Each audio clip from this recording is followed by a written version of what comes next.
Hello students, in this lecture we'll be discussing about last 45 days strategy for prelims 2022। जैसा कि हम सबको पता है prelims बहुत ही जल्दी पास आता जा रहा है। तो इस बचे हुए टाइम को हम कैसे इफेक्टिवली और एफिशिएंटली यूज़ करें, हमारी क्या स्ट्रैटेजी होनी चाहिए, आइए बिना टाइम वेस्ट किए वो देखते हैं। तो सबसे पहले हमें फोकस करना है हाई वैल्यू टॉपिक्स पे। अब ये वो टॉपिक्स होते हैं जिनमें आपको कम पढ़ना रहता है बट जिनके आने की प्रोबेबिलिटी काफ़ी ज़्यादा रहती है, इनमें आपको काफ़ी ज़्यादा रिटर्न ऑन इन्वेस्टमेंट मिलता है। आइए वो टॉपिक्स देखते हैं। पहला टॉपिक होता है एग्रीकल्चर का। अब एग्रीकल्चर में आपको क्या देखना है, एग्रीकल्चर में आपको देखना है जो जो इंपॉर्टेंट क्रॉप्स हैं जो इंडिया में ग्रो होते हैं, such as cotton, wheat, rice, sugar cane, jute etcetera. ऐसे जो 10 से 12 इंपॉर्टेंट क्रॉप्स हैं उनकी आप एक लिस्ट बना लीजिए। वो कौन से स्टेट में उगते हैं, कौन से क्लाइमेटिक कंडीशन में उगते हैं, इंडिया वर्ल्ड में किस रैंकिंग पे आता है उस क्रॉप के रिस्पेक्ट में, कौन से नंबर में प्रोड्यूस करता है इंडिया उसको, कौन सा स्टेट उसको सबसे ज़्यादा प्रोड्यूस करता है, ये सब आप लिख लीजिए।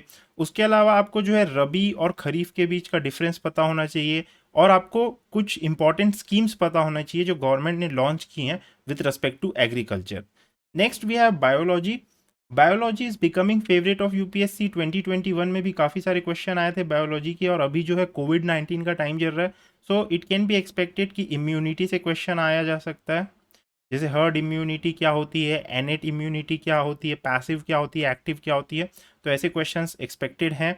उसके अलावा जो है आपको वायरस, बैक्टीरिया, फंगाई, इसके बीच का डिफरेंस पता होना चाहिए और थोड़ी बहुत ऐसी चीज़ें पता होनी चाहिए। तो ये आप बायोलॉजी में प्लीज़ देख लीजिए, क्योंकि एनवायरनमेंट हर कोई करता है बट बायोलॉजी जनरली लोग निगलेक्ट करके चले जाते हैं।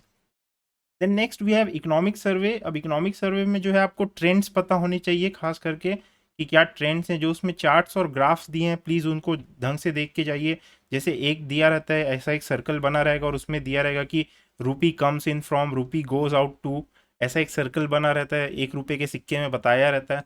तो वो सारे जो ग्राफ्स और ट्रेंड्स हैं उन्हें ढंग से देख के जाइए, इससे भी काफ़ी सारे क्वेश्चंस आ सकते हैं। ये एक्सपोर्ट और इम्पोर्ट का डेटा हो गया।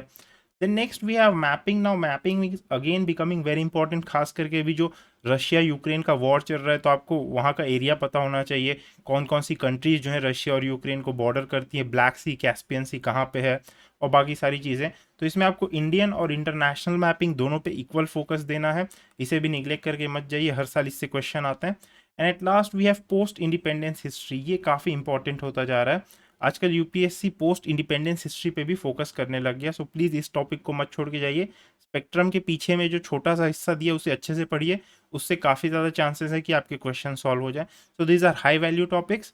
Then next we have CSAT, not to be taken lightly. Please इसे बिल्कुल भी लाइटली मत लीजिए। काफ़ी सारे लोग आजकल सी सैट में फ्लंक कर जा रहे हैं। आप अपना जो चांस है वो सी सैट के कारण मत गंवाइए। सो सी सैट में आपको सबसे पहले क्या करना है, स्पेशली जो है प्रीवियस ईयर क्वेश्चंस देखना है ऑफ 2021, 2020 एंड 2019। ये तीनों साल से सी सैट काफ़ी टफ हो गया है, तो इनके पी वाई क्यू प्लीज़ देख के जाइए। और अगर आपको प्रीवियस ईयर क्वेश्चंस देखने तो उसका लिंक आपको नीचे डिस्क्रिप्शन में मिल जाएगा। हमने 2020, 2021 और 2019 के पी वाई क्यूज़ को सॉल्व किया है। Then next we have don't bet on comprehension. ठीक है, ये काफ़ी सुसाइडल स्ट्रैटेजी होती जा रही है, क्योंकि यूपीएससी कॉम्प्रीहेंशन को काफ़ी ज़्यादा टफ कर दे रहा है। So please don't bet on comprehension. Okay, आप जो है मैथ्स और रीजनिंग के ही सहारे जाइए और ट्राई कीजिए कि आप मैथ्स और रीजनिंग से ही सी सैट क्लियर करें, क्योंकि इनके जो आंसर है वो कभी गलत नहीं होते। मैथ्स और रीजनिंग के आंसर हमेशा सही होंगे, जो आंसर है वही होगा। बट कॉम्प्रीहेंशन में क्या आंसर होगा वो किसी को पता नहीं रहता जब तक फाइनल आंसर की नहीं आती यूपीएससी की। Then next I will say get a proper practice, क्योंकि मैथ्स में क्या होता है, आप जितना ज़्यादा प्रैक्टिस करते हो उतना ज़्यादा परफेक्ट होते जाते हो। सो प्लीज़ सी सैट की अच्छे से प्रैक्टिस करके जाइए, मैथ्स की अच्छे से प्रैक्टिस करके जाइए, तो आपके चांसेस बढ़ जाते हैं। Okay, so please do not neglect CSAT at all cost. Then next we have revision. अब आपको रिवीजन भी करना है अच्छे से, जो आपने पढ़ लिया उसे कंसोलिडेट करना है। ये काफ़ी इंपॉर्टेंट है ताकि आप एग्जाम में जो है उसे अच्छी तरीके से लिख सकें, अच्छे तरीके से उसे रिपीट कर सकें। तो सबसे पहले आपको देखना है मॉडर्न हिस्ट्री। मॉडर्न हिस्ट्री में आपको जो है स्पेक्ट्रम का जो पीछे वाला पार्ट है उसे प्लीज़ अच्छे से देख के जाइए। जो भी इंडेक्सेस, इंडिसेस, अपेंडिसेस दिए हुए हैं उन्हें देख के जाइए। जो जो इंपॉर्टेंट पीछे पीछे टर्म्स दिए हुए हैं उन्हें देख के जाइए।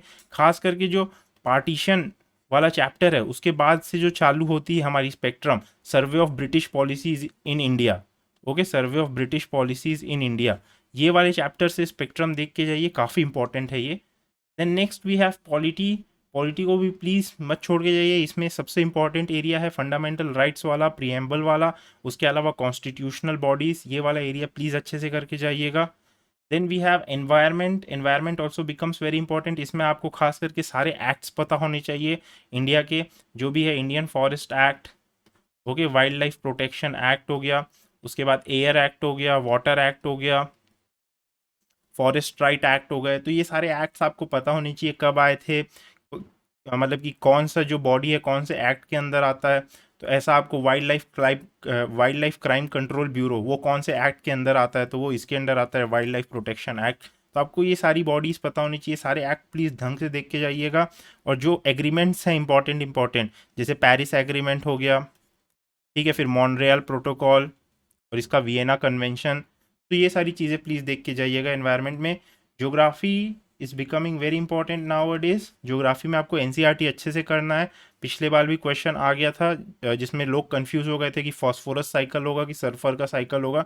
सो ज्योग्राफी में एनसीईआरटी से डायरेक्ट क्वेश्चन आने लग गए हैं, सो प्लीज़ उसे मत निगलेक्ट कीजिएगा।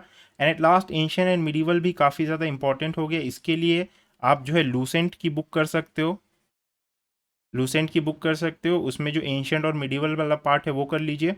This is becoming again very important, 2021 में काफ़ी क्वेश्चन आए थे इससे, सो please do not neglect this.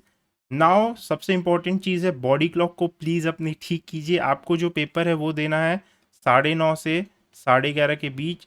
तो दिस बिकम्स वेरी इंपॉर्टेंट कि आपकी बॉडी इस टाइम में काफ़ी ऑप्टिमल परफॉर्म करे, क्योंकि आपने पढ़ा तो है पर उतना इंपॉर्टेंट है कि आप उसे इम्प्लीमेंट कर पाओ एग्जाम में। ठीक है, सिर्फ पढ़ने से मतलब हम सेलेक्ट नहीं होने वाले, क्योंकि हमें इम्प्लीमेंट भी करना है एग्जाम में। तो हमारी बॉडी क्लॉक एकदम अच्छी होनी चाहिए, हमें टाइम से सोना है, टाइम से उठना है, टाइम से सारी चीज़ें करनी है, प्लीज़ इस चीज़ का ध्यान रखिए, this is very important. Okay, so अब मॉक टेस्ट पे आते हैं। मॉक टेस्ट में हमारी क्या स्ट्रैटेजी होनी चाहिए? Test will help you to get into exam mode, specially logical reasoning. तो जो आपको लॉजिकल गेसिंग, लॉजिकल रीजनिंग करनी रहती है एग्जाम में, वो जब तक आप टेस्ट नहीं दोगे अच्छे से नहीं होगा। So this becomes very important that you give a ample amount of test. Okay, daily 1 test in last 7 to 10 days, at least एक टेस्ट तो दीजिए जो लास्ट के 7 से 10 दिन होते हैं, उसी में ही आपका अच्छे से इंट्यूशन बिल्डअप होगा, एग्जाम की प्रैक्टिस होगी अच्छे से आपकी, आप एग्जाम मोड में आ पाओगे। तो लास्ट के 7 से 10 दिन में तो कम से कम एक टेस्ट देना है, इसका तो आप शेड्यूल बना ही लीजिए। जो टेस्ट दोगे उसकी टाइमिंग जो है 9:30 से 11:30 के बीच होनी चाहिए। प्लीज़ मेक श्योर कि इसकी जो टाइमिंग है वो 9:30 से 11:30 के बीच हो, so that you get most out of it, और एग्जाम में भी आप मोस्ट मतलब कि काफ़ी अच्छे से परफॉर्म कर सको, क्योंकि ये ऑप्टिमल होगा अगर आप 9:30 से 11:30 दोगे। And at last I will say कि try to simulate exam hall, जैसे आप क्या एसी को बंद कर दीजिए, थोड़ी गर्मी में टेस्ट दीजिए, जैसा आपको लगता है एग्जाम हॉल में माहौल होगा उसे ही सिमुलेट करने की कोशिश कीजिए। सो इससे आपका ऑप्टिमम आउटकम आएगा। प्लीज़ इस चीज़ का ध्यान रखिए, एसी को बंद रखिए। तो with all these I wish you all the best, फोड़ दीजिए अपने एग्जाम को, मेहनत बहुत की है, अब इसे वेस्ट नहीं जाने देना है। All the best for your prelims exam, do good, thank you very much.